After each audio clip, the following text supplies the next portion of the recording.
Welcome to Geography, new chapter agriculture. Agriculture को हिंदी में क्या बोलते हैं? कृषि। ओके, एग्रीकल्चर को हिंदी में बोलते हैं कृषि।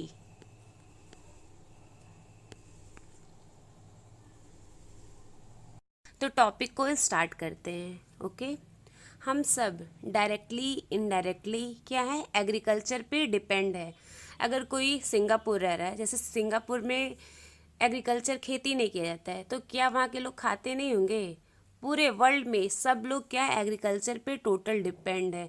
कोई दिल्ली रहता है, कलकत्ता रहता है, मुंबई रहता है, तो अगर बोले कि नहीं हम एग्रीकल्चर पे डिपेंड नहीं हैं, तो पूरे मतलब दुनिया में सब लोग क्या है, एग्रीकल्चर पे टोटल डिपेंड है। कैसे डिपेंड है? अपने बेसिक नेसेसिटी के लिए। खाना तो सब लोग खाते हैं, तो एग्रीकल्चर पे क्या है, सभी लोग डिपेंड है।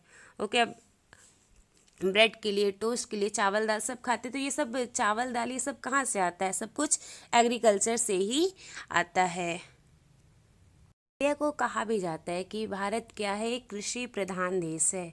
ओके, आप जानते भी होंगे भारत में कृषि का महत्वपूर्ण स्थान है। ठीक है, कहा जाता है कि इंडिया क्या है, कृषि प्रधान देश है। ओके, और भारत की लगभग 2/3 जनसंख्या कृषि कार्यों में संलग्न है। मतलब सबसे ज़्यादा लोग किससे जुड़े हुए हैं? 2/3 जनसंख्या जो पॉपुलेशन है कृषि कार्यों से जुड़े हुए हैं। कृषि को प्राथमिक क्रिया में शामिल किया जाता है। आप पढ़े होंगे बेसिक 6, 7, 8 में। प्राथमिक क्रिया मतलब प्राइमरी एक्टिविटी किसे कहते हैं, टेरिशरी सेकेंडरी एक्टिविटी किसे कहते हैं, टेरिशरी एक्टिविटी किसे कहते हैं। ठीक है, तो एग्रीकल्चर को हम प्राइमरी एक्टिविटी मीन्स प्राथमिक क्रिया में शामिल किया जाता है। ओके, सेकेंडरी एक्टिविटी किसे कहते हैं? ठीक है, द्वितीयक क्रिया किसे कहते हैं, ये आप कमेंट करके आप बताएंगे। ओके, और इसके बाद हम पढ़ने वाले हैं कृषि के प्रकार के बारे में। फार्मिंग कितने प्रकार की होती है? इसके बाद वाले टॉपिक में हम ये पढ़ने वाले हैं कि फार्मिंग कितने प्रकार का होता है, टाइप्स ऑफ फार्मिंग, ये पढ़ने वाले हैं। ओके, तो कृषि कितने प्रकार का होता है? 3 प्रकार का होता है। कृषि कितने प्रकार का होता है, फार्मिंग कितने प्रकार का होता है? तो वो 3 टाइप्स के होते हैं। ठीक है, फार्मिंग 3 टाइप्स के होते हैं। तो सबसे पहले दिया हुआ है प्रारंभिक जीविका निर्वाह कृषि। ये सबसे पहले क्या दिया हुआ है?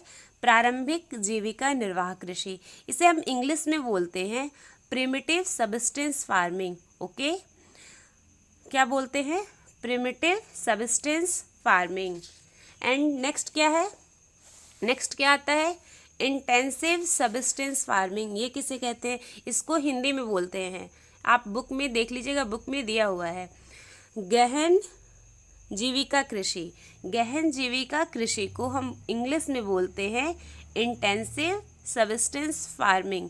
इंग्लिश आप लोग पढ़ा करिए, आगे इंग्लिश काम आने वाला है। ठीक है, intensive subsistence farming. And the last है वाणिज्यिक कृषि। वाणिज्यिक कृषि, इसको इंग्लिश में बोलेंगे कॉमर्शियल फार्मिंग। तो कृषि 3 प्रकार का होता है, primitive subsistence farming, intensive subsistence farming और कॉमर्शियल फार्मिंग। हिंदी में भी एक बार सुन लीजिए, कृषि 3 प्रकार का होता है। सबसे पहले प्रारंभिक जीविका निर्वाह कृषि, उसके बाद आता है गहन जीविका कृषि, गहन जीविका कृषि, एंड द लास्ट है वाणिज्यिक कृषि। अब किसको बोलेंगे प्रारंभिक जीविका निर्वाह कृषि, किसको गहन जीविका कृषि कहेंगे, किसको वाणिज्यिक कृषि कहेंगे? ये तीनों, इन तीनों का एक अलग अलग लेक्चर बनेगा। उस लेक्चर के माध्यम से जानेंगे कि प्रिमिटिव सबसिस्टेंस फार्मिंग किसे कहते हैं, इंटेंसिव सबसिस्टेंस फार्मिंग किसे कहते हैं, कॉमर्शियल फार्मिंग किसे कहते हैं। ओके।